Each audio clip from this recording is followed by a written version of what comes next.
Is it a breakout or is it a fake out? In this video today, guys, we're going to be diving down into the charts for Bitcoin, taking a look at what has been going on most recently with this recent pump to the upside. Is this something that is likely to be sustained, or is this something that we should actually be quite fearful of as we think about where Bitcoin is potentially likely to go next? As we get into this video, if you find it useful and informative, then hit that like button. I really do appreciate that. If you happen to be new to the channel, then why not go ahead and subscribe? Tap that bell, select all notifications, and in doing so, you are going to be kept up to date with everything that we do here at Cheeky Crypto. Right, with all of that said, done out of the way, let's get right down into business here. We can actually see and acknowledge that there's a bit of an impulsive move. We were talking about this yesterday as we kind of got that ABC turned impulsive. We were actually looking at it as an ABC to start with, and we were looking to go down. And a couple of things have happened since then. We obviously went impulsive up. You're feeling so familiar with that. We actually reached a high point last night at about midnight UTC.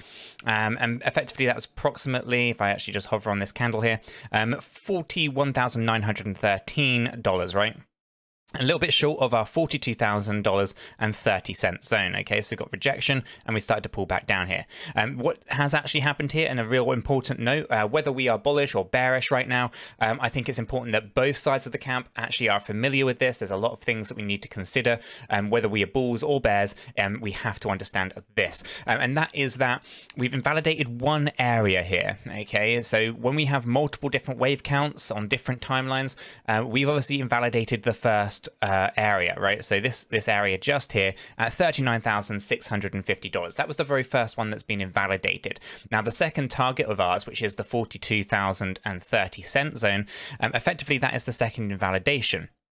Okay, coming in right up here, and obviously that's the area that we've just been rejected from, right? We're unable to invalidate the play to $31,000 on this second validation point. Okay, and again, I did see a couple of comments, so I'll zoom out a little bit here. How do we know that these are the points of invalidation? Well, this is an A wave right here.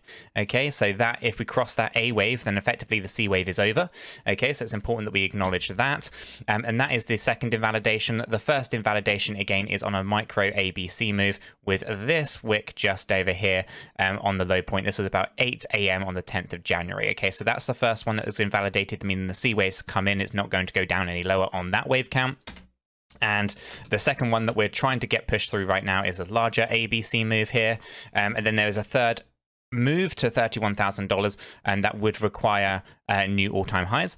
Okay, so it's important that we understand, why we're drawing up these invalidation points. They are for the wave counts and all of that kind of really good stuff. So when we think about wave counts, we obviously have to make sure that we know what's the most probable area, which will, in the case of those two particular wave counts at $31,000 was the most probable area, but it does actually look like 32,000 seems to be the point where actually the reversal came in, right? We invalidated the first one. It's a high probability, in my opinion right now, that we are going to invalidate the second one at $42,000. I think we're going to push above that, and let's jump into what I think is going to happen here.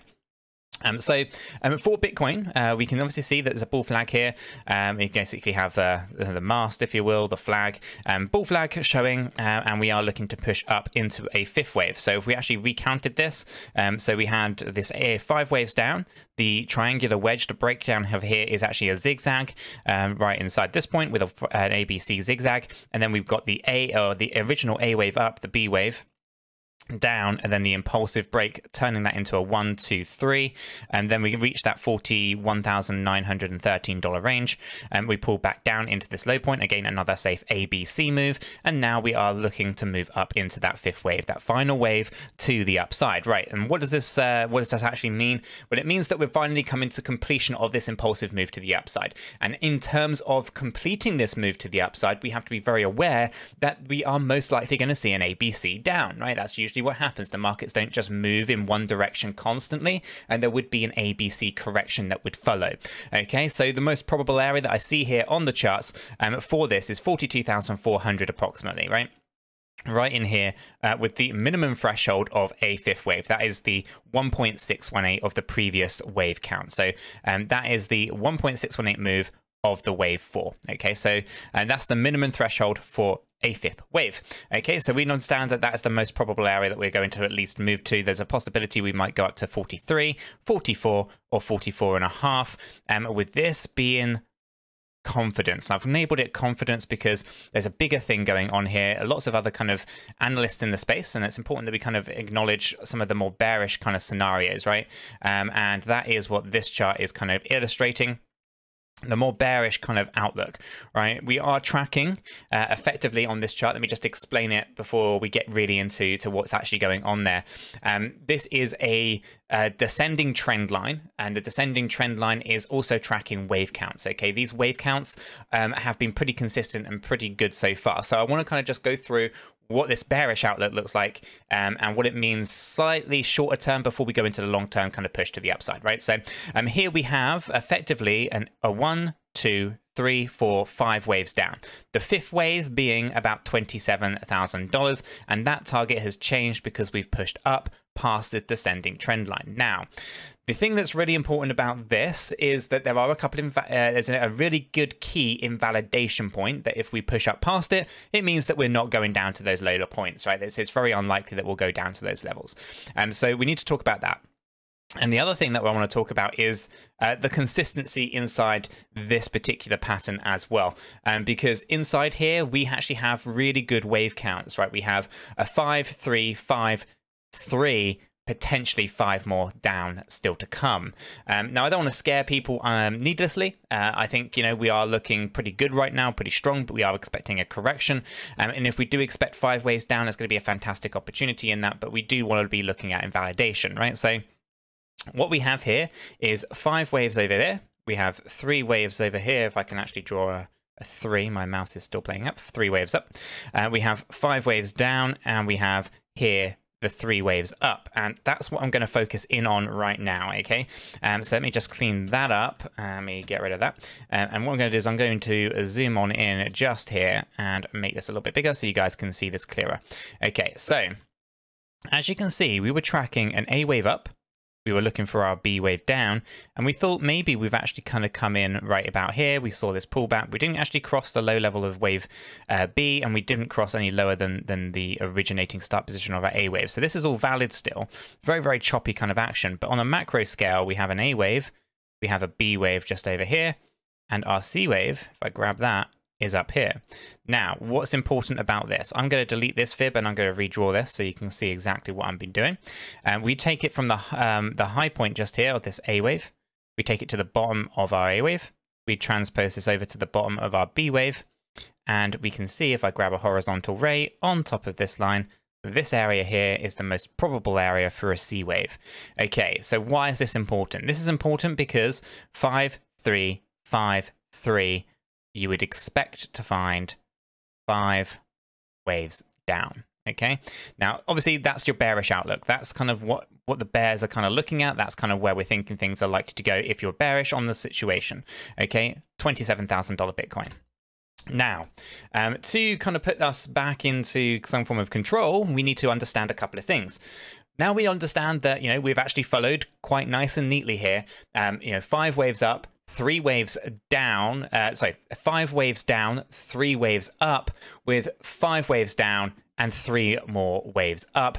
We are expecting 5 more waves down. But what actually has to happen to prevent that, right? In order to prevent 5 waves going down, we need to obviously know where we want to be targeting and what we want to hit in order to avoid it. So in our charts here, if I actually just load that back up, we can obviously talk about what would actually be required to invalidate this $27,000 Bitcoin. And if I jump back over into my other Bitcoin chart, I've labeled it up confidence. Okay, so confidence will come in once we invalidate that line there. And this comes all the way back into the bigger kind of scope of things. So for us right now, this is the area that we want to be pushing past. $44,500, $45,000 to be safe. And I think the market will have a lot of confidence coming back into it with a lot of those kind of bearish scenarios put to bed once and for all. So a couple of things I think are likely to happen, right? So obviously on the shorter time frames, we are looking to push up, in my opinion, past the $42,000, invalidating the $31,000 range. That effectively means 2 out of my 3 targets for $31,000 have been invalidated. Therefore, the probability of going down to $31,000 is greatly diminished. It's very unlikely that we're going to see that. We have a 66% chance that it's not going to happen versus a 33% chance that it is, based on the number of waves that I've actually actually drawn up on the different timelines that are indicating $31,000. Obviously, we need to acknowledge that we'll probably expect big ABC from this move. Okay, so from here, this is where things get a little bit unclear because we would expect some kind of quite major corrective action. After quite an impulsive move up, we would expect a retracement, pretty significant one, probably to take us down into the 618-702-786. That is effectively this yellow box that I've drawn up down here. Anywhere between $37,500 and $38,000 is the most probable area that I would expect an ABC correction to land. Now, obviously, the trick here and the thing that we want to avoid is turning that impulsive. If we go impulsive down, then potentially, yeah, we are definitely going to be looking at those lower levels for Bitcoin, right? If we start seeing 5 waves down, 3 up, 5 down, 3 up, we're going to start to see some significant decrease with Bitcoin, and of course all the altcoins will bleed as well. And as a result of that, you'll probably see those lower ranges actually start to come in, going lower down than 31k, etc. So very important that we understand that. Now obviously that's your bearish outlook, but from here, you know, after this kind of correction, if we are confident that the bottoms come in, we should start to see another impulsive break up, going past the confidence, confirming everything, and then we are off to the races. And of course, when we start thinking about what is required for these kind of corrections, why do we think there's going to be a nice healthy correction like this? Well, our stochastic RSI on our hourly chart is of course oversold, but the second that we start actually going up a little bit, we can see the 4 hourly needs a correction, the 8 hourly needs a correction, the daily needs a correction, and the weekly, on the other hand, is very, very bullish, and we are looking at a macro trend up overall. Okay, so we are looking pretty confident here.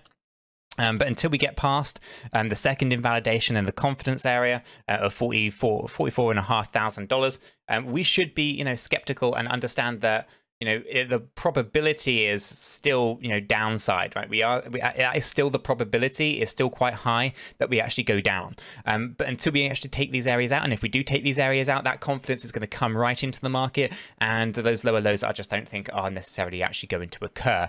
Long term though, on the weekly chart, we are of course looking at new all-time highs. We can see this 4th wave in a zigzag pattern overall, if I just get rid of that. And of course, you know, what we are talking about here is progression up into new all-time highs. You know, at least in that kind of 5th wave, the most the minimum kind of threshold is of course a $114,000 BTC. So, and those are kind of the minimums that we're looking for here. Nice zigzag. This is playing out so nicely. And again, you know, we are looking pretty good for some pretty good action to the upside. So overall, guys, I am going to leave the video there. If you have found it useful and informative, hit that like button. I really do appreciate that. If you happen to be new to the channel, then do go ahead and subscribe. Tap the bell, select all notifications, and in doing so, you are going to be kept up to date with absolutely everything that we do here at Cheeky Crypto. With this said, done, and out of the way, I hope you all have a fantastic day, and I'll catch you all in the next one.